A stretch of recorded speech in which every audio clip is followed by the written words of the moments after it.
so much for joining me here today to talk about your new film, Heads of State. Thank you. Hello. Nice to meet you. Nice to meet Thank you for wanting to talk to us. It's, what did I say? Us, the royal we. No, to me. Thank you.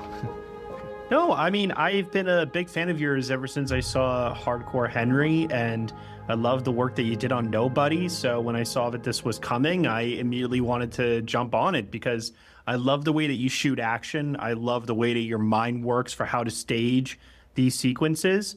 I'm curious to know, first and foremost, when you're approaching something like this, obviously it's more in the vein of work you did on Nobody compared to the POV of Hardcore Henry. But how would you chart the lessons that you've learned from those two films that you were able to bring into making Heads of State? I think the cleanest answer would have to be tone. Because it was... Hardcore is pretty specific, but it could get out there, and I knew that I could go crazy, and that would still work because the premise is so crazy. Nobody had to be more fine-tuned because it was an action thriller first that I understood that I just leaned towards comedy. Also, Bob is obviously a huge comedian, so it was one of these things where it was naturally... I always think of the scene when in the tattoo parlor when the veteran understands who Hutch really is and he goes away. And I remember in the script, he just left the tattoo parlor. And I was like, what if he goes to a door and he locks a lock? And then I'm like, what if he locks another lock? And then what if he locks another one? There's a slider at the end of it. And I was like, that's the movie. I think there's always a moment in storyboarding that I understand what the feel of the film really is. And I start to storyboard kind of parallel to the script. So I think in those first two films in my vast filmography were very important in terms of just understanding how to focus and pick a really specific lane and make sure you're just hitting it all the time. So tone. Absolutely. Yeah, totally. And so when I look at the premise for this, two rival leaders working together, setting aside their differences, we're obviously going through some really tumultuous political times. Yep. Should people be viewing this as any kind of commentary or just purely as a slice of entertainment? No, I set out to make an hour 45 of high quality, fun, genuinely high quality entertainment. And I think we succeeded in that. I think in terms of, there was not a goal to make a political statement. I think it's more of a human statement where it's incredible. I was happy to see characters that are leaders of their respective countries that truly care about their people. They're flawed, but when push comes to shove, they are going to do the right thing. And then they don't just give up and they persevere. And I think that is a bit of wish fulfillment. And look, the world is always in a state of conflict. It's sometimes more, sometimes less. There's more division now in some places than there's ever been, or for a long time. And the last thing I want to do is July 4th, family in America gets together and starts arguing about politics. I was like, no. What I want people to do is sit down with their loved ones and have a great time. They can argue about it later because they will, because that's what we do. We love to argue with each other. But this is a moment of let's get people together and have a great time. Sure. No, I definitely agree with that. It has its rightful place here, like you said. Thank you. The combination of Idris Elba and John Cena. What I love about this pairing so much is that that these two off camera respect each other already versus the characters who have to grow in that respect as the film moves on. But I'm curious to know, does that respect that the two of them have for one another, is there ever a point on set where it does become a game of one-upsmanship, whether it's in the comedy, the action, and it's just fun to kind of sit back and watch them have at it? I think Idris tends to underestimate his improvisational abilities. Whereas John Cena knows exactly what he can do because John Cena is a live performer with, I think, 25 to 30 years, at least 25 years of experience in what is really live theater. That's what wrestling is. And it's not so much, if they do go to one-up each other, it's in the most supportive, loving way because they do have true respect for each other. I don't think they feel threatened by each other. I don't think they're going to be up for the same parts much. But quick story is, Thursday was principal photography. Wednesday, we had breakfast at Idris's house with John and their lovely wives. And I show up, it's like, I'm not a morning person, so I'm just starting to get into now we're about to start filming, I better become a morning person. So I show up, I think it's like a 7:30 breakfast, which is like, oh my God, all right. I show up there and I'm given a mimosa. I don't really drink. I don't know much cocktails except for like a margarita or a mojito. And I get a mimosa. I'm like, that must be just some orange juice and I just down in one shot, and it's a pretty large glass, and immediately I am shit-faced. So I'm like, all right, so what I'm going to do now, I'm going to sit back and not say anything, because I'd hate to make the wrong impression one day before we start shooting. And I'm just going to observe these people. This is my moment to see them in action. So I'm a little bit drunk, and I'm sitting back, and I'm seeing them converse, and there's that genuine warmth. And I always pitch this film as this non-synthetic warmth from the 80s and the 90s by a contemporary lens. And I was seeing that in them. And I was like, all I have to do is make sure as they're fighting, as they're disagreeing with each other in the film, and it's not going easy, and they're butting heads, we're going to get to a point where we've pulled the bow far enough that when we shoot it, we let it fly, and their friendship blossoms. That's going to be that satisfaction that kind of, I was sitting in the back of this lovely living room under the influences of a mimosa. So I have no idea if I answered your question. Sorry, I just time traveled back to 2023. It was lovely. Yeah, no, they're both incredible performers who I was very lucky to work with these people who are not only just incredible and full of charisma, and the camera loves them. And this goes to and this goes to Priyanka, and Jack Quaid and the rest of our wonderful cast. But everybody came in and they did their best, and it was like, what can we do to make this movie the best it can be? And that is, I've had that with Bob, I had that with Charlton, and to have it on a scale like this, it really is a blessing. And also, you're not supposed to have a good time making a movie of this size as a first-time maker of a movie of this size. And I had a great time. And I think that you feel it on the screen.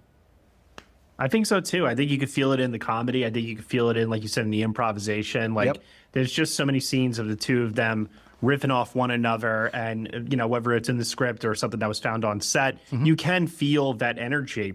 Speaking of Priyanka, though, she brought a tremendous amount of energy to this, more than I was expecting from a physical standpoint.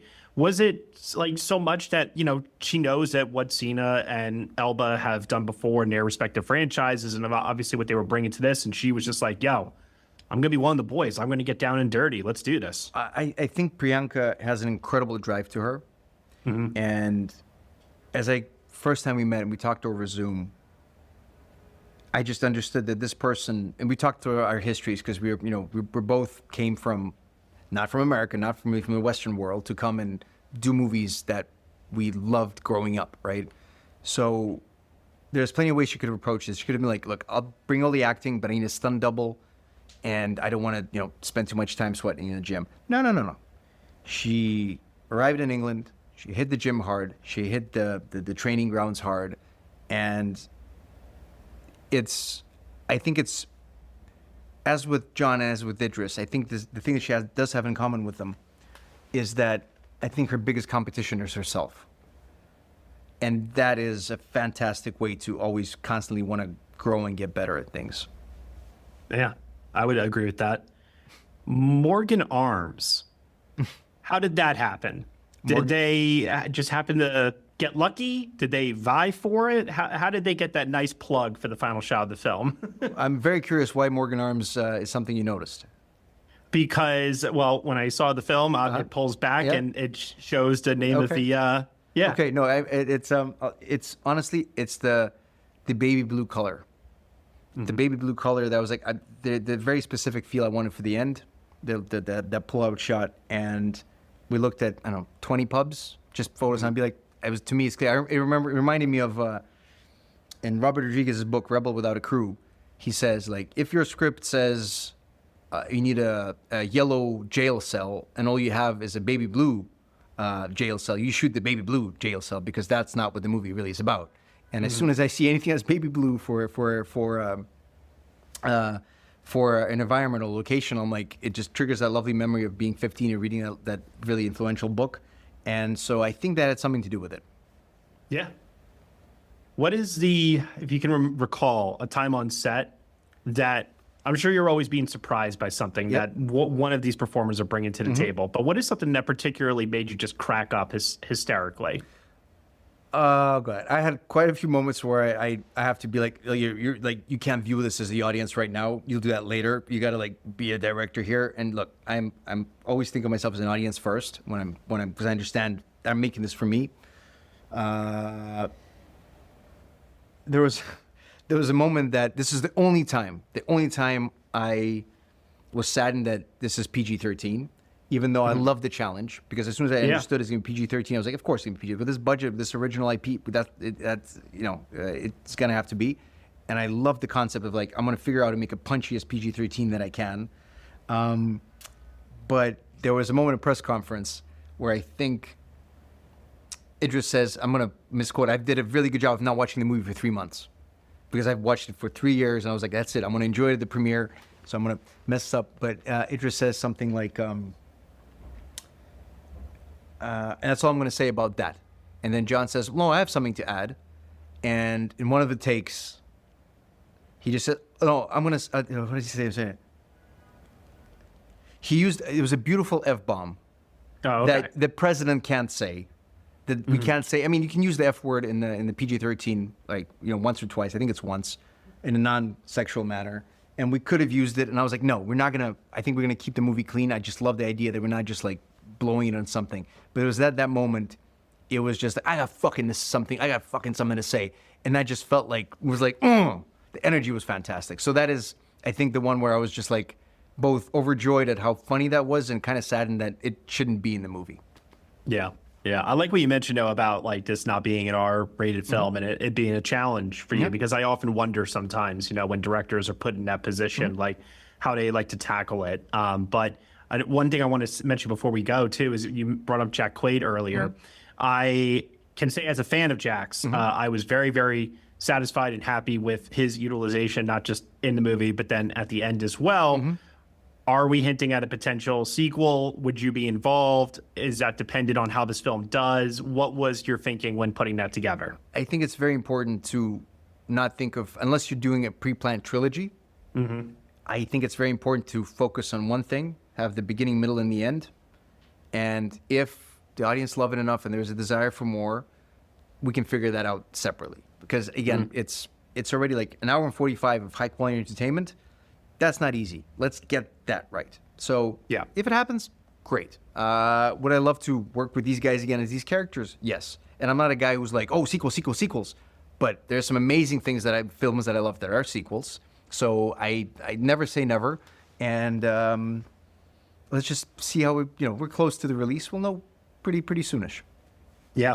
And speaking of sequels, how are you feeling about Nobody 2 coming on the horizon? I'm feeling hyper excited for it. I'm a big fan of Timo's. I've talked to him quite a few times over the last couple of years. I want Bob and Braden and Kelly and David and Mark, all the producers, and Universal to have a hit, because it's everybody wins if it's a hit. I get to go. I think the biggest upside of me not directing it is on the 16th of August, I'm going to go there and watch them entertain the shit out of me. So I made a good point. I remember I read the script and I was like, I don't want to know anymore. I don't want to know anymore. And the other thing I'll say is, it's wonderful that, the first Nobody was my first American movie, right? Studio film. And the fact that Nobody 2 is Timo's first American film, I'm like, I love the concept that maybe for the third one, I'll get another great foreign director to come in and continue the thing. So if this is like the action guy's way into Hollywood, that's kind of an interesting setup for a franchise, I think. So I root for them and I wish them the biggest box office possible. And as long as Bob's bones and joints hold up, I suppose. You know what? He's a tougher man than anybody thinks. I'll tell you that. Absolutely. Like I remember in the bus fight in the first one, it just we started shooting. I'm like, and I wrote him an email that after the first night, because it's hard to be a funny man for 55 years, and all of a sudden now you get to punch people and they're stunt people and they're real tough guys. And I wrote to Bob. I said, Bob, you're a fucking action star. That's it. I never swear in emails, and I made the exception because he is. Well, I'm sure audiences will be swearing and fist pumping and laughing and cheering, hopefully, when they watch this, because it is a hell of a fun time. Ilya, thank you so much for your time here. I really appreciate it, man. Thank you. Pleasure's all mine. Thank you, man. I'll see you. Take care.